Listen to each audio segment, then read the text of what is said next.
مبسملا ومحمدلا ومصليا ومسلما أما بعد قال الله تبارك وتعالى ما كان محمد أبا أحد من رجالكم ولكن رسول الله وخاتم النبيين وكان الله بكل شيء عليما عن أبي هريرة رضي الله تعالى عنه قال قال رسول الله صلى الله عليه وسلم أنا آخر الأنبياء وأنتم آخر الأمم رواه الإمام الهمام البزار في مسنده اللهم صل على محمد وعلى آل محمد كما صليت على إبراهيم وعلى آل إبراهيم إنك حميد مجيد اللهم بارك على محمد وعلى آل محمد كما باركت على إبراهيم وعلى آل إبراهيم إنك حميد مجيد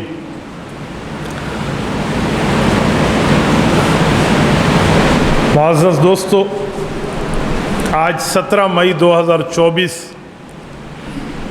ذوالقعدہ کا دوسرا جمعۃ المبارک سن 1445 ہجری ہے۔ میرے دوستو،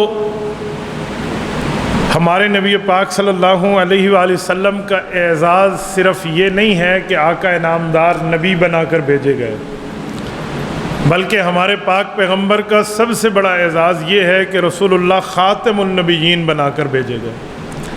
حضور علیہ الصلوۃ والسلام سے پہلے جتنے انبیاء آئے ان کے لیے ان کی امت یہ ایمان رکھتی تھی کہ یہ وقت کے نبی ہیں، ان پر اللہ نے کتاب اتاری ہے، اللہ نے ان کو احکامات دیے ہیں اور یہ شریعت لے کر آئے ہیں، بس یہ ایمان کافی تھا۔ حضور علیہ الصلوۃ والسلام کے لیے صرف اتنا ایمان کافی نہیں ہے کہ حضور علیہ السلام نبی ہیں، حضور علیہ السلام پہ رب نے کتاب اتاری ہے، حضور علیہ السلام شریعت لے کر آئے ہیں، بس نہیں، ایک چیز اضافی ہے کہ حضور پاک علیہ السلام خاتم النبیین ہیں۔ آقا انعامدار کے بعد نیا نبی پیدا نہیں ہوگا۔ اگر کوئی آدمی حضور علیہ السلام کو صرف نبی مانے، صاحب الکتاب مانے، صاحب الہجرت مانے، صاحب المعراج مانے، نبی پاک کی ساری صفات مانے، پورے قرآن کے ماننے کا اعلان کر دے، پر ختم نبوت میں ڈنڈی مارے تو وہ ابو جہل و ابو لہب کی طرح کافر ہے، اس کے ایمان میں کسی قسم کا کوئی معاملہ نہیں ہے۔ ختم نبوت اتنا بنیادی اور اتنا مضبوط عقیدہ ہے کہ اس کو مانے بغیر کوئی بندہ اپنے آپ کو مؤمن نہیں کہہ سکتا، اور کوئی آدمی ختم نبوت کا انکار کر لے، اسلام اسے دائرہ اسلام سے باہر مانتا ہے، تو یہ نہیں کہا جائے گا کہ بھائی یہ تو توحید کا قائل ہے، یہ تو رسالت کا قائل ہے، یہ تو قرآن کریم کا قائل ہے، یہ تو اذان کا، کلمے کا، نماز کا، قبلے ہونے کا قائل ہے، اس کو کافر کیوں کہہ رہے ہیں؟ ہم کہیں گے سب کچھ مانا ہے، لیکن بنیاد حضور کو آخری نبی ماننا تھا، اس نے اس کا انکار کیا تو پتہ چلا قرآن صرف اوپر سے مان رہا ہے، ورنہ ختم نبوت کی 100 آیات موجود ہیں۔ حدیث صرف اوپر سے مان رہا ہے، ورنہ پیغمبر کی 210 احادیث موجود ہیں۔ صحابہ کرام کو اوپر سے مان رہا ہے، ورنہ 1200 صحابہ ختم نبوت کی جنگ میں شہید ہوئے ہیں، اور یہ آدمی رسول اللہ کی رسالت کو اوپر سے مان رہا ہے، ورنہ حضور کی رسالت کی پہلی اور بنیادی شرط ختم نبوت ہے۔ میں اس پر ایک جملہ آپ کو کہوں، ختم نبوت کا انکار اللہ کی زبان کو اور رسول اللہ کی زبان کو جھوٹا کرنے کے مترادف ہے۔ 100 مرتبہ قرآن میں خدا ختم نبوت کی بات کرے، سینکڑوں مرتبہ رسول اللہ اپنی حدیث پہ ختم نبوت کی بات کرے، اور جو ختم نبوت کا انکار کرے وہ اللہ رسول کو سچا نہیں مان رہا۔ تو اس سے آپ خود اندازہ لگا لیں، ہمارے ملک پر اللہ تعالیٰ کی بہت بڑی رحمت ہے کہ اس دنیا میں سب سے پہلے اگر کسی ملک میں ختم نبوت کا قانون بنا ہے تو وہ ملک پاکستان ہے۔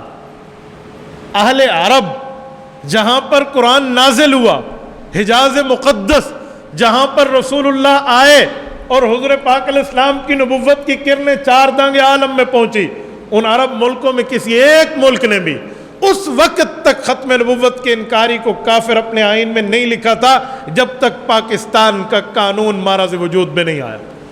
اور یہ اس وقت کے تمام ہمارے مسالک بریلوی دیوبندی اہل حدیث، حضرت مولانا مفتی محمود رحمۃ اللہ علیہ، پروفیسر غفور احمد رحمہ اللہ، حضرت مولانا شاہ امن نورانی رحمۃ، یہ سارے حضرات جتنے بزرگ تھے، ان سب نے مل کے بھٹو دور کے اندر 7 ستمبر 1974 کو پاکستان میں ختم نبوت کے قانون کو پاس کرایا تھا۔ اور اس قانون کے پاس ہو جانے کے بعد آج پوری دنیا اسلام میں جہاں جہاں مسلمان مملکت ہے، اس نے قادیانیوں کو کافر اقلیت لکھا ہوا ہے۔ یہ بہت بڑا کارنامہ ہے، اور اس کو الحمدللہ اس سال گولڈن جوبلی پوری ہوگی، 50 سال۔ اس سال 7 ستمبر 2024 میں گولڈن جوبلی ہے۔ گولڈن جوبلی یعنی اس کے 50 ایئرز پورے ہو گئے ہیں، تو 50 سال ہمارے ختم نبوت کے ذمہ داران کو اللہ جزائے خیر عطا فرمائے، انہوں نے اہتمام کیا ہے۔ حضرت مولانا فضل الرحمان دامت برکاتہم کے اعلان کی لاج رکھ کے کہ ہم مینار پاکستان میں اس پر پورے پاکستان سے مسلمانان اسلام کو بلا کر گولڈن جوبلی اس بات پہ بنائیں گے، اور اپنے اکابر کی بات بتائیں گے کہ جنہوں نے کردار ادا کیا ہے عقیدہ ختم نبوت کے قانون بنوانے کے لیے۔ تو میں اسی حوالے سے اس جمعہ میں آپ کی خدمت میں 2 بنیادی باتیں رکھتا ہوں۔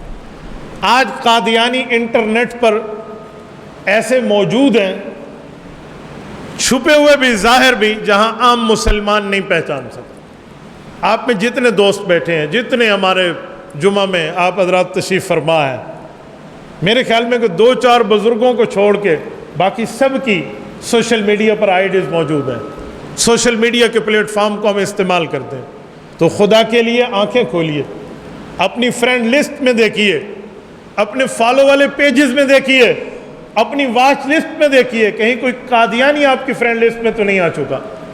ایک دفعہ ریویو کیجئے، دیکھیے، وہ آپ ان کی پہچان نہیں کر سکیں گے۔ میں پہچان کا طریقہ کار بتا دیتا ہوں۔ بعض اوقات قادیانی اسی پگڑی میں، اسی داڑھی میں آپ کو نظر آئے گا۔ قادیانیوں کا سربراہ جو موجودہ ہے وہ اسی طرح ہی پگڑی پہن کے داڑھی رکھ کے بیٹھے ہوتے ہیں، تو مسلمان کو پتہ نہیں چلتا کہ یہ کیا ہے۔ قادیانی خواتین کی پہچان تو بڑی آسانی سے ہو جاتی ہے کہ وہ ناک کا پردہ نہیں کرتی، وہ صرف ہونٹوں پہ اپنا نقاب رکھتی ہیں۔ مسلمان خاتون ناک کے اوپر اپنا پردہ اور اپنا دوپٹہ یا اپنا وہ پردہ رکھتی ہے۔ عورت کی پہچان تو آسان ہے، لیکن قادیانی مرد کی پہچان مشکل ہے۔ 2-4 میں ان کے تعارف، انٹروڈکشن، پہچان آپ کو بتاتا ہوں۔ اگر وہ پہچان آپ کی فرینڈ لسٹ میں، انفرینڈ کیجیے ایسے بندے کو۔ سب سے پہلی اور بنیادی بات، قادیانی نے اپنی آئی ڈی پہ حضور پاک صلی اللہ علیہ وسلم کی ذات پر کسی قسم کی گستاخی کے لیے ایک پوسٹ ضرور لگائی ہوتی ہے۔ وہ پوسٹ پتہ کیا ہے؟ کوئی گستاخی کی پوسٹ نکالیں گے، اس کے اوپر کانٹا لگائیں گے اور آگے لکھیں گے اس پر لعنت بھیج کر آگے پھیلا دو۔ ہوگی گستاخی کی پوسٹ، اس پہ کوئی نبی علیہ الصلوۃ والسلام کی گستاخی ہوگی۔ آپ مجھ سے پوچھیں گے مفتی صاحب یہ کیا سوال ہے؟ وہ حضور کی گستاخی پر کراس بھی لگا رہا ہے اور اوپر لکھ رہا ہے لعنت بھی بھیجو۔ آپ کہہ رہے ہیں قادیانی ہے؟ جی ہاں۔ اس کی وجہ، آؤ ذرا کان کی کھڑکیاں کھولو، دل تک میرے اس جملے کو راستہ دینا۔ مسلمان کبھی بھی حضور کی گستاخی کو آگے نہیں پھیلاتا، وہ گستاخی کو ڈیلیٹ کرتا ہے، رپورٹ کرتا ہے، بلاک کرتا ہے، آگے نہیں پھیلاتا۔ قادیانی چاہتے ہیں کہ گستاخی عام ہو، تو عام نہیں ہوتی، مسلمان تو ڈیلیٹ کر دیتے ہیں۔ وہ انہوں نے یہ ترتیب بنائی ہے کہ کانٹا لگا کر آگے حضور کی گستاخی پھیلتی چلی جائے، اسی لیے وہ لکھتے ہیں۔ اور میرا مسلمان بھائی، میری مسلمان بہن جو سوشل میڈیا پہ آئی ڈیز ہولڈر ہیں، انہیں پتہ نہیں ہوتا، انہوں نے علماء کرام کے پاس بیٹھ کر قادیانیوں کی ان چالوں کو سمجھا نہیں ہوتا، عقیدہ ختم نبوت پہ کورسز نہیں کیے ہوتے، تو وہ ان چالوں میں پھنس جاتے ہیں اور آگے پھیلا دیتے ہیں۔ قادیانی تمہارے پیسے کو، تمہاری آئی ڈی کو، تمہارے ہاتھ کو، تمہارے وقت کو، تمہارے موبائل کو اور تمہارے انٹرنیٹ کے ڈیٹا کو استعمال کر کے اپنی دعوت پھیلا رہا ہوتا ہے۔ میرے دوستو، حضور علیہ السلام کے صحابہ کے زمانے میں گستاخیاں ہوئی تھی، پر صحابہ نے گستاخوں کو پاؤں کے نیچے رکھا تھا، حضور کی تعریف کو عام کیا تھا، حضور کی حدیثوں کو عام کیا تھا، رسول اللہ کے کلمے کو عام کیا تھا۔ ہم بھی حضور کی تعریف کو عام کریں گے، تعریف مصطفیٰ کی پوسٹ کو عام کریں گے۔ قادیانیوں والی ترتیب پر نہیں چلیں گے۔ ایک نشانی اور ہوگی،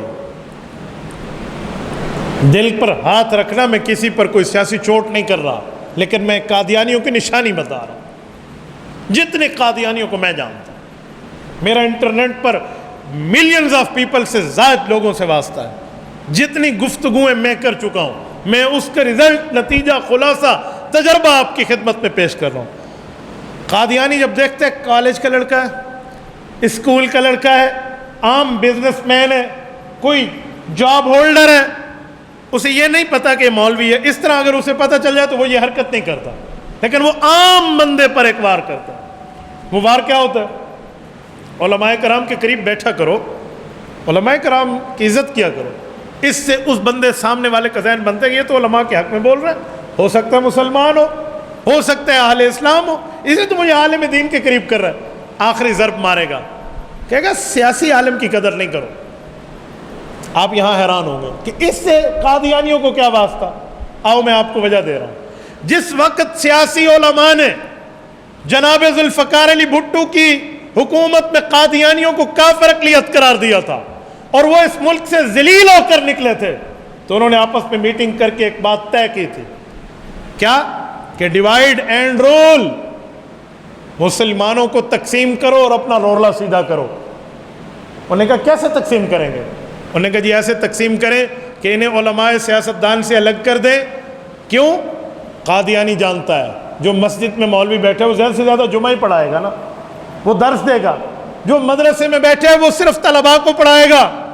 جو دعوت و تبلیغ کے ماشاءاللہ ایک اچھے کام میں چل رہا ہے، وہ لوگوں کو سنتیں سکھائے گا، دین کی طرف لائے گا، گناہ چھڑوائے گا۔ اور جو خانقاہ میں بیٹھا ہے وہ دل پہ انگلی رکھ کے اللہ اللہ کر کے دل کی بیماریوں سے دور کرائے گا، روحانی بیماریوں سے توبہ کرائے گا۔ اگر قادیانیوں کی چالوں کو سمجھ کے لیجسلیشن کی ضرورت آئی، قانون سازی کی ضرورت آئی، تو وہ لبرل کا نمائندہ نہیں کرے گا، وہ سیاسی عالم کرے گا۔ اس لیے اس نے ڈیوائیڈ اینڈ رول پہ سب سے پہلے یہ اپنے ہاں طے کیا کہ مسلمان کو اس طرح دور کرو۔ میں نے ایک کالج میں، ایک جگہ کالج کے ہاسٹل میں، سندھ کی بات کر رہا ہوں، ایک دفعہ لیکچر دیا اسی عنوان پہ، تقریباً تمام وہاں کالج یونیورسٹی کے اسٹوڈنٹ تھے۔ میں نے دیکھا ان کی آنکھوں میں آنسو آ گئے، کہنے لگے مفتی صاحب زندگی میں پہلی بار جو آپ نے بات کی ہے میرے دل کو لگی۔ ہم تو کسی کی سیاسی مخالفت میں کچھ اور کہہ رہے ہیں، اور جو جملہ آپ نے کہا واقعی یہ ان معاملات پہ فٹ ہوتا ہے۔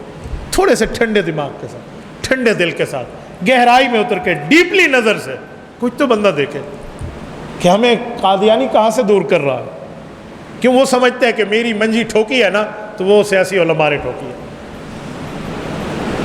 اور آج تک قادیانی اس بات کو روتے ہیں، آج تک روتے ہیں۔ ایک قادیانی سے میری گفتگو ہوئی، اس نے دیکھا نا مولوی ہے، مناظر ہے، سمجھتا ہے، اس نے میرے اوپر میرے انداز سے وار کیا۔ مجھے کہتے ایک بات بتاؤ، فقہی لحاظ سے، علمی لحاظ سے، دینی لحاظ سے۔ میں نے کہا پوچھیں۔ اب لفظ سنیں اس کو۔ انہوں نے کہا مفتی کو حق ہے نا فتویٰ دے، عالم کو حق ہے علم بتائے۔ میں نے کہا ہاں۔ کہتے پارلیمنٹ کو حق ہے کسی کو کافر اقلیت قرار دے دے؟ پارلیمنٹ، ارکان نمائندہ، جمہوری لوگ، فلاں فلاں، اس طرح کے اعتراض، انہیں کوئی رائٹ پہنچتا ہے؟ کیوں کسی کو کافر لکھ دیں؟ انہوں نے ہمیں کافر لکھ دیا، کوئی مفتی لکھتا نا۔ میں اس کی چالوں سے بہت اچھی طرح واقف تھا۔ وہ کہتے ہیں نا اگر ایک جوتی سے بچھو مرا نہیں واپس آیا تو دوسری جوتی کی چوٹ موجود ہوتی ہے۔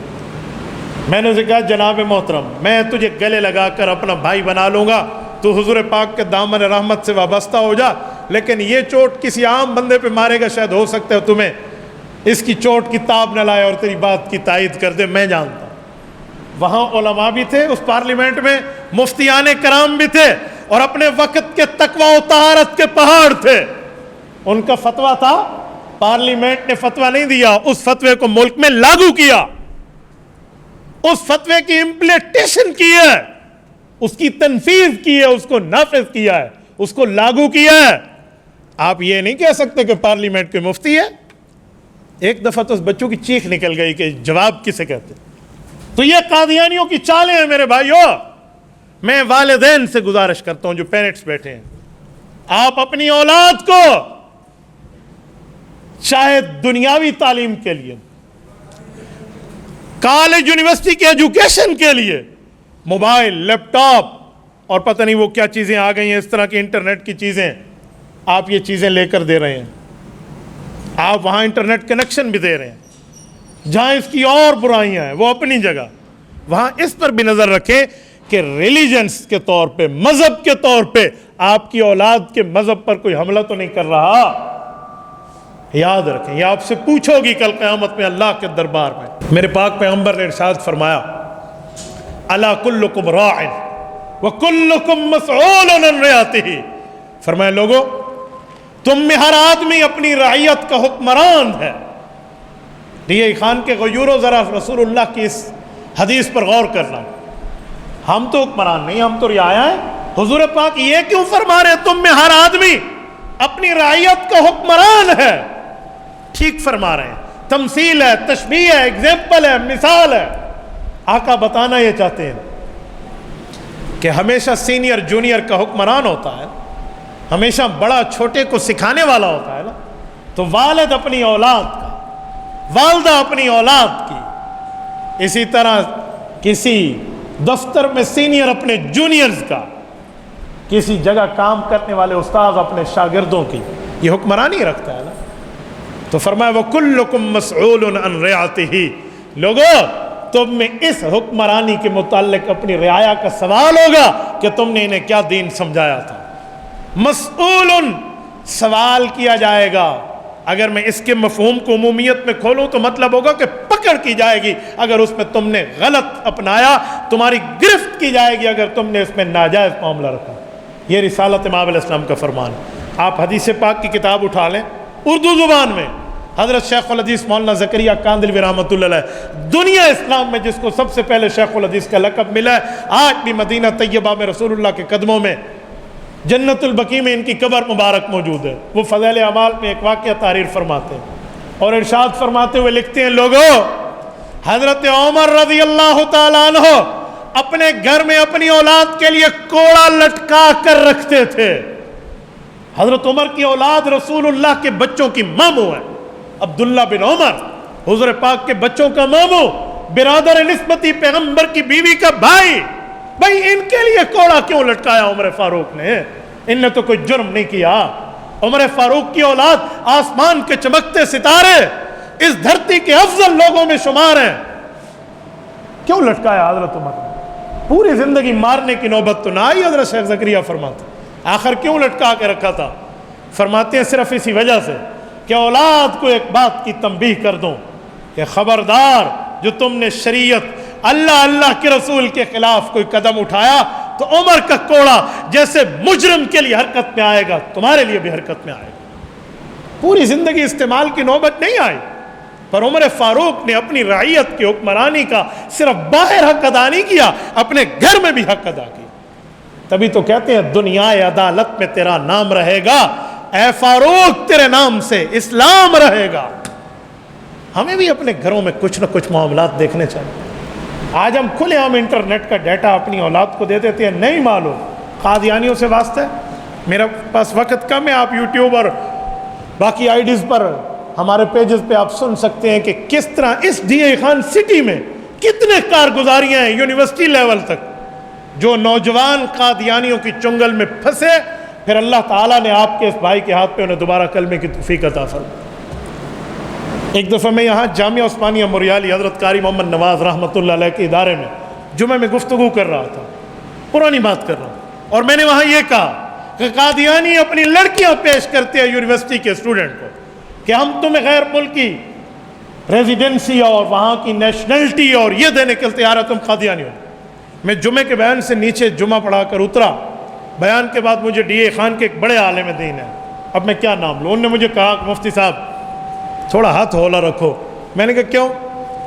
کہتے ہیں اتنی بھی سختی نہیں کرو، کیڑا قادیانی اپنی دی پیش کریں دے، کون قادیانی اپنی بچی پیش کر دے؟ میرے پاس تو کارگزاریاں تھیں، میں اس مول صاحب کے ہاتھ پکڑا، میں نے کہا اچھا آئیں ذرا بیٹھتے ہیں، میں آپ کو سناتا ہوں۔ مسجد میں اللہ کی قسم اللہ کے گھر میں بیٹھا ہوں، منبر نبوی پہ بیٹھا ہوں، جھوٹ بولو رب مدد کھینچ لے۔ چلو میں نام لے لیتا ہوں، ہمارے حضرت مولانا اجاز فاروق کی دامت برکات ہوں، یہ گواہ ہے اس بات۔ جوتی پہننے لگا ایک نوجوان لڑکا، مجھے ہاتھ ملا کہتے ہیں مولانا میرے ساتھ یہ معاملہ پیش ہوا، اسے نہیں پتا ہم آپس میں کیا بات کر رہے ہیں مولوی. انہوں نے کہا جی مجھے ایک قادیانی نے زکریا یونیورسٹی کی بات کی, جنوبی پنجاب کی, کہ مجھے قادیانیوں نے ایسی آفر کی ہے اور میں اس چنگل میں بڑے مشکل سے پھنسا, الحمدللہ عالمی مجلس تحفظ ختم نبوت کے علماء کی برکت سے. میں نے مولانا اجاز کا ہاتھ چھوڑا, میں نے کہا مولانا سنیں, یہ ڈی اے خان کی بات کر رہا ہوں, آپ کے سامنے لڑکا ٹھہرا ہے, اس نے ہماری بات بھی نہیں سنی, نہ میں اس کو جانتا ہوں نہیں مجھے جانتا, یہ صرف جمعہ پڑھ کے صرف ایک عالم دین ہونے کے ناطے مجھ سے ہاتھ ملانے آیا, ذرا سن لے کارگزاری. مجھے آپ کہہ رہے ہیں ہولے ہاتھ رکھے, میں جھوٹ بول رہا ہوں.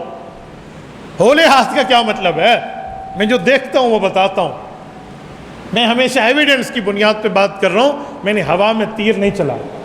تو میرے دوستو یہاں یہ حال ہے, میری بات کا مطلب یہ حال ہے کہ علماء ماننے کے لیے تیار نہیں ہے.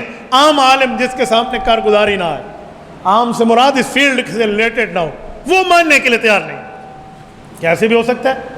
تو عام بندے کا میں کیا قصور کروں؟ میں اپنے جمعے کے آڈینس کو کہاں تک شکوہ اور گلہ کروں کہ آپ لوگ نہیں مانتے؟ قادیانی اس طرح پھیل چکے ہیں بھائی, اس طرح پھیل چکے. کہاں کہاں قادیانی, کہاں کام نہیں. چھوٹی سی ایک کارگزاری میں نے آپ کو کس زمانے سنائی تھی کہ میں نے ایک مرتبہ فلائٹ میں قادیانیوں کے مصنوعات دیکھے تو میں نے اس کے خلاف کلپ بنایا, چھوٹا سا کلپ. اس کلپ پر قادیانیوں کو اتنا چڑ ہوئی کہ ان کے مرکزی لیول کے سربراہان نے انگلینڈ کے رسائل اور اخبارات میں میری تصویر پر کانٹا لگا کر باقاعدہ آرٹیکل لکھے, اور ہماری وزارت خارجہ یا پتہ نہیں وزارت داخلہ پاکستان کو منسٹری میں ہمارے نام اور چینل کو منشن کر کے خط لکھے کہ یہ بندہ جو ہے نا کیا کہتے ہیں فرقہ واریت اور پتہ نہیں کیا کیا کہ جھوٹے الزامات دیے کہ یہ کام کر رہے ہیں, اس کے خلاف قانونی چارہ جوئی کی جائے. حیران ہے, اس ملک میں ہمارے خلاف قانونی چارہ جوئی کی بات ہو رہی ہے جس ملک نے قانون پاس کیا ہے کہ قادیانی غیر مسلم ہے. ہوا تو کچھ نہیں اور نہ ہونا ہے انشاءاللہ تعالی. اہل اسلام اور رسول اللہ کے ختم نبوت کے متوالے زندہ ہیں, لیکن میں بتاؤں کہ حرکات ان کی کتنی ہیں. تو اس لیے میرے دوستو خلاصہ یہ ہے کہ اپنی زندگی میں, اپنی اولاد کے معاملات میں, اپنے چھوٹوں کے معاملات میں, اپنے بہن بھائی کے معاملات میں, اپنے دوستوں کے معاملات میں کوئی انٹرفیئر نہ کریں, لیکن یہ تو کریں کہ جو مذہبی طور کی بات ہے کہ دیکھو اس طرح کی سچویشن میں کوئی تھیف گیٹ سے, چور دروازے سے آپ پر اٹیک نہ کر رہا.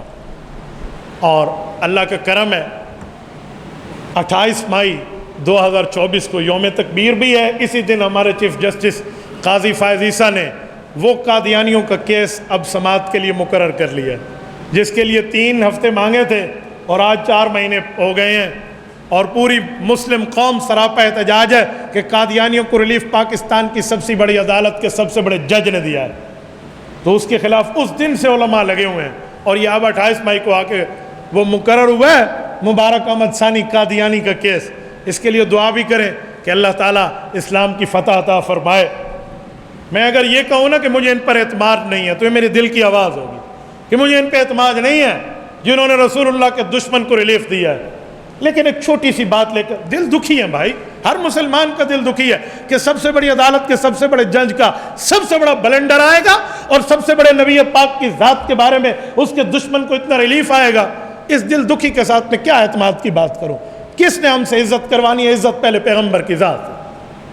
اللہ قرآن میں فرماتے ہیں وَلِلَّهِ الْعِزَّةُ, عزت اللہ کے لیے, وَلِرَسُولِهِ وَلِلْمُؤْمِنِينَ, حضور کے لیے, حضور کے صحابہ اور اہل بیت کے لیے. فَإِنَّ الْعِزَّةَ لِلَّهِ جَمِيعًا, عزت اور احترام اللہ کے معاملات میں. کسی نے ہم سے عزت کروانی ہے اپنے آپ کی تو پہلے رسول اللہ کی عزت, حضور کے صحابہ اہل بیت کی عزت کرنا سیکھیں, کیونکہ ہمارا اعلان ہے کہ ہر ابتدا سے پہلے ہر انتہا کے بعد ذات نبی بلند ہے, ذات خدا کے بعد دنیا میں جس قدر احترام کے قابل ہیں جتنے لوگ, ہم سب کو مانتے ہیں مگر مصطفیٰ کے بعد. تو اب 28 مئی کو انہوں نے مقرر کیا ہے, یا تو کوئی تاریخ رقم ہوگی اور یا پھر مسلمان تاریخ رقم کریں گے. قادیانیوں کے حق میں اگر اس طرح کی کوئی بات آئی تو ہم عدالت عالیہ کے سامنے کھلی کھلی بات کرتے ہیں کہ ہماری خون, ہماری عزتیں, ہمارے ابرو, ہماری اولاد, ہماری ازواج, ہماری مال اور ہماری زندگیاں بات میں ہے, رسول اللہ کی ذات پہلے ہے. یہ سوچ کے رکھنا کہ تم اس پل صراط پہ ٹھہرے ہو فیصلہ کرتے وقت, ایک طرف دوزخ ہے مرزا قادیانی والی, اور ایک قادیانی سے مراد جہاں وہ رہتا ہے, اور ایک طرف جنت رسول اللہ صلی اللہ علیہ وسلم والی. تیرے قلم کی سیاہی, تیرے قلم کی نوک, تیرے قلم کا صفحہ کس طرح چل رہا ہے اس معاملے میں دیکھنا۔ میرے پاک نبی نے فرمایا وَكُلُّكُمْ مَسْئُولٌ عَنْ رِعَيَتِهِ، میری دعا ہے اللہ جل شانہ نبی پاک صلی اللہ علیہ وسلم کی ختم نبوت کی لاج رکھے، حق اور سچ کا فیصلہ فرمائے، قادیانیت اور حضور پاک کے دشمنوں کو ذلیل اور خوار فرمائے۔ اقول قولی ھذا واستغفر اللہ وآخر دعوانا ان الحمد للہ رب العالمین۔